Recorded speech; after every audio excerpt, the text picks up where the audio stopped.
Anda kembali bersama kami pemirsa di segmen Market Pulse yang akan mengulas sejumlah informasi seputar pasar modal dan juga rekomendasi dari analis untuk Anda. Kita mulai dengan informasi indeks harga saham gabungan atau IHSG yang gagal happy weekend pemirsa di perdagangan pada Jumat pekan lalu dengan kembali meninggalkan level 7.700-an. Pemberat terbesar datang dari saham PT Aman Mineral Internasional (TBK) atau AMMN dengan menyentuh level terendah dalam 3 bulan terakhir.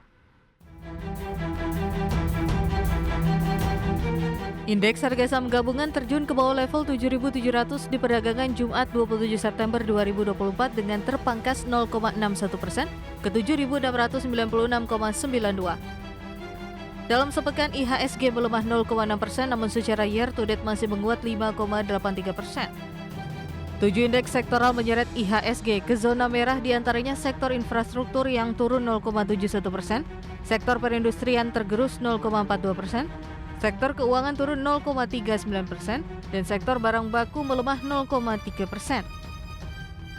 4 indeks sektoral menguat saat IHSG turun, diantaranya sektor energi melonjak 1,1%, sektor properti dan real estate naik 0,6%, dan sektor kesehatan menguat 0,22%, dan sektor teknologi terangkat 0,14%.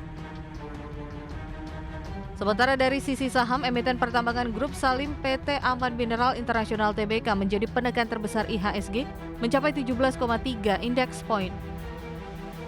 Pelemahan dalam terjadi di tengah beberapa direktur perseroan tercatat melepas total 105,4 juta saham perseroan di 25 September 2024 dengan harga Rp9.631 per saham. Tujuan transaksi adalah untuk investasi pribadi. Total jumlah saham yang ditransaksikan mencapai 105,4 juta saham. Namun pada saat yang bersamaan, Presiden Direktur Aman Minerals Alexander Ramli justru memborong saham perseroan dengan nilai yang sama. Di sisi lain, saham perbankan raksasa PT Bank Rakyat Indonesia Persero TBK menjadi penahan koreksi IHSG mencapai 14,3 indeks point. Saham Bank BRI berbalik menguat setelah di perdagangan hari sebelumnya menjadi pemberat IHSG, usai JP Morgan menurunkan rekomendasi saham Bank BRI menjadi netral. Revisi ini dilakukan di 24 September 2024. Meskipun demikian, target harga dari JP Morgan untuk saham BRI masih di level Rp5.500 per saham. IHSG merada di tengah makin derasnya dana investor asing yang keluar dari pasar saham Indonesia, terutama di perdagangan Kamis pekan lalu. Asing tercatat melakukan penjualan bersih hingga mencapai Rp2,27 triliun di seluruh pasar, dengan rincian Rp2,53 triliun di pasar reguler. Namun di pasar tunai dan negosiasi asing kembali mencatatkan pembelian bersih Rp261,06 miliar.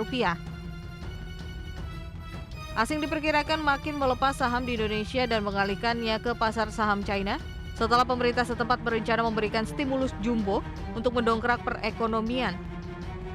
Terbaru, pemerintah China akan memberikan bantuan tunai ke masyarakat miskin dan memberikan voucher konsumsi senilai $74 juta Amerika untuk mendorong masyarakat berbelanja selama libur Golden Week.